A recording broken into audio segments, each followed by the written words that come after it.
I've had some people from both parties during the last elections, right? And I was not prepared for those interviews at all, right? So I am like preparing, researching, whatnot. But every now and then the spokesperson of both parties and say, Vinamre Kasanaa, I challenge you. I challenge you. And we're just sitting in my studio. I was like, please don't challenge me. Just state your claims.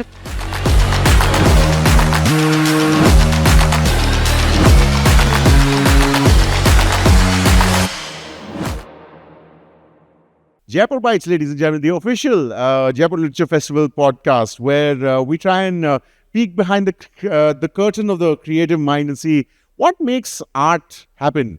Podcast is the latest kind of art that everyone's talking about. And if 1.2 million people are watching your art, I guess we can call it fairly successful. Vinamre Kasanaa, can we not? Yeah, I still had to petition to get here on this panel. So clearly not that successful. Well, you know, the fragile human ego. always. Vinamre, of course, runs Dostcast. 1.2 million followers as of today. When you watch it, the number must have gone up. So it's a fluid one. We're keeping it for today as the conversation piece. Dostcast, when did the idea happen? When did the idea of storytelling happen to you? I was in America in 2018 and I'd seen all these bald jack podcasters like Joe Rogan and Tim Ferriss make a fortune for themselves. And I had half a fake accent and a head full of resolve to do the same. But it was too early. 2018 was not a great time for podcasting in India, the way we see it right now. And so I attempted talking to my professors, sounding intellectual, of course, feeling flat. Lots of things happened, and then eventually in 2020, I had released a Hinglish podcast, which was new for India, where I talked to these rappers and musicians, and that for that time, on almost a channel with 5K subscribers, I had 15,000 views. So clearly I understood that India has a desire for regional long-form content that hadn't been sort of aired to them before. From there onward, it was basically 2 episodes a week starting with friends. That's why the name Dostcast, because you want it to be a replacement for the word podcast. And then the gamut is everyone from, I like to say it to shorten it, politicians to porn stars, right? It's just everyone under the gamut now. Everyone's got a story, right? Yeah, just in the porn star. Depends on how nimble and how clothed that story is. That's the important bit, is it not? But it's interesting the way you started. You said I tried to talk to professors and intellectualize it.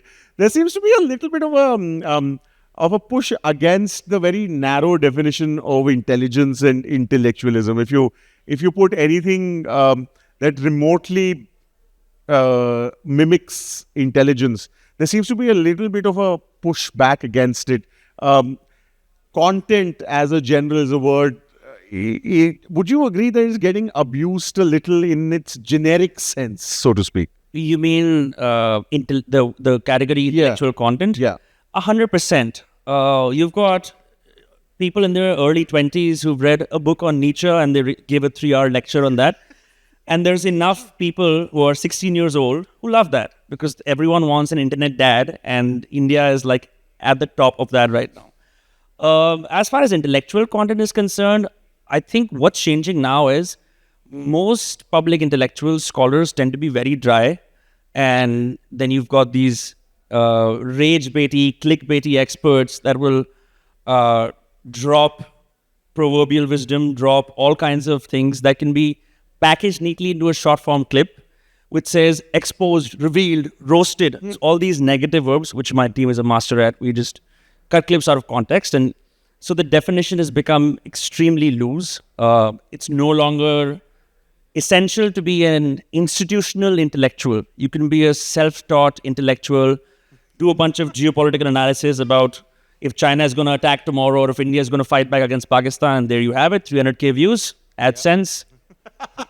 As long as you have a mic, a camera, and confidence, I guess. 100%. 3 things. But I've been talking to people who are writing about nature. I've been talking to a lot of people who really do get into the subject, so to speak. And the fact that when we were kids, we used to play a game which was that we take a flat stone and we throw it on the water and see how many times it bounces without getting wet, so to speak. Is that an analogy that we can use to the kind of knowledge that is being professed on the internet, which is that it's just surface and nobody's trying to dive in? Is there a market for that? Two schools of thought in podcasting in India, the way we see it, which is, I'm only going to talk about conversational podcasts, right? There's a school of thought that believes that ask the most basic question, ask in a listicle format, so that the average person, and the average person is often assumed to be some like Indian in a tier 4 city with green walls and, like paint coming off, so that he or she is directly benefited. That's the idea when someone only asks very surface level questions. Like I'll ask you, tell me 5 good things about being an RJ, right? And that is a good reel, right?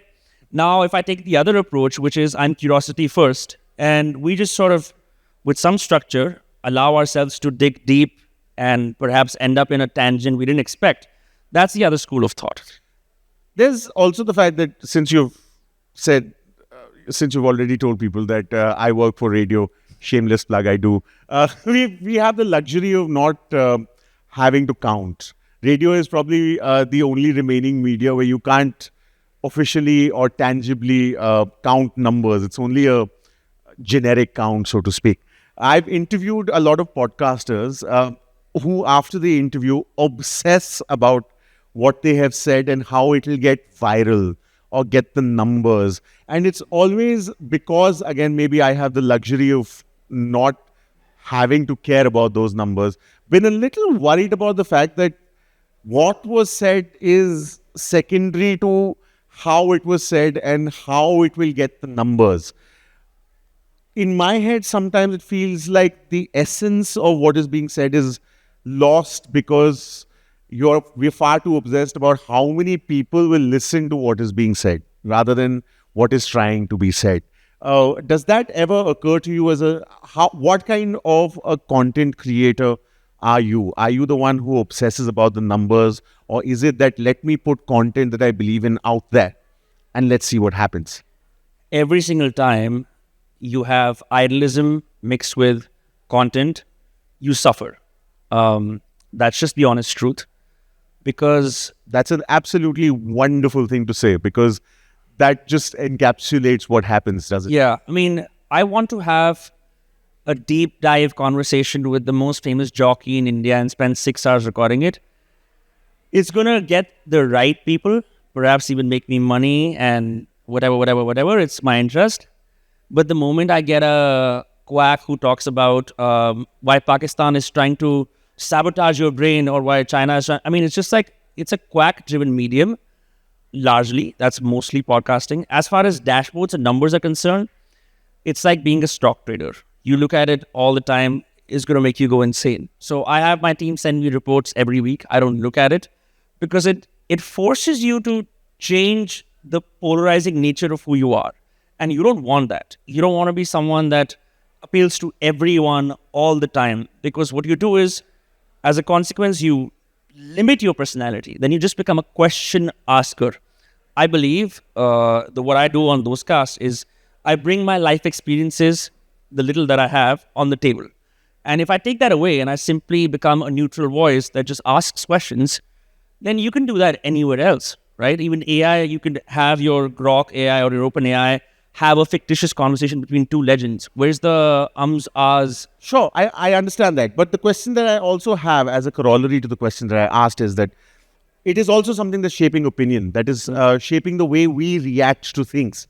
The slavery to the algorithm has always perturbed me just a little, because if I go on a Spotify or any of the music streaming platforms, I listen to a certain kind of music, I will be given that certain kind of music again and again and again. I believe there is some sort of an official term for it, which is prejudice justification or something like that. I believe it's called, where your worldview is padded by the information that you keep getting, because the algorithm has figured out that there is a certain way you think. And that thinking is then justified by the kind of content that is thrown at you, which is probably one of the most effective ways to kill perspective. because then it makes you look only in one direction. The fact that there is art, there is creation, there is content, and then there's a parallel line of responsibility. How important or irrelevant is that in today's scenario? I have numerous friends who say they are discerning tastemakers of podcasters. They don't even cross 500 views on their episodes. And I was not so cold about this. I'm perhaps the least cold in the industry when it comes to pure numbers and all of that. But look, you can be a little bit of an auteur. You can have, your interests that are anti-algorithm and do it for yourself. I think the people who have that luxury tend to be millionaires and billionaires or are independently wealthy. Which the economics of podcasting are a little complicated in India. So if your economics are tied to it, you're in a way tied to the algorithm. But you mean to say that that finance is now so inextricably tied or so thickly woven into content that you can't divorce the two? Yes, I 100% agree. There are new models coming up. Some people are trying having patrons. Some people are doing live shows like comedians do. But funnily enough, the cost per 1,000 views that I get from advertisers on a finance podcast is very high. The cost per 1,000 views that I get from an astrologer is even more high. So, at this point, if you go to YouTube, all podcasts are basically experts on history, geopolitics, astrology, finance. That is the India stack right now. That's because it pays so much. Exactly. It finally boils down to how heavy the wallet becomes. Is there a line though? Is there a line? Like, even if I on radio were to be asked to endorse, say, a cigarette, I will not do it, even if it means letting go of the job or having a fight with the management. Is there a line that is drawn to the levels of seduction of that number, of that per 1,000 view? I don't think it's a number necessarily, but you have to be very careful about who wants to be on your platform. Because lots of people feel like if I go and I tell my story, I will have achieved personal branding or thought leadership. So if you allow any Tom, Dick and Harry on your programming, you run the risk of just having a podcast that dilutes your audience's trust, right? Is trust important though? 100%. But how does the trust come in if the foundation of that trust is on numbers? Everyone who watches podcasts on YouTube, I'm not talking about Spotify. Spotify also has a monetization program.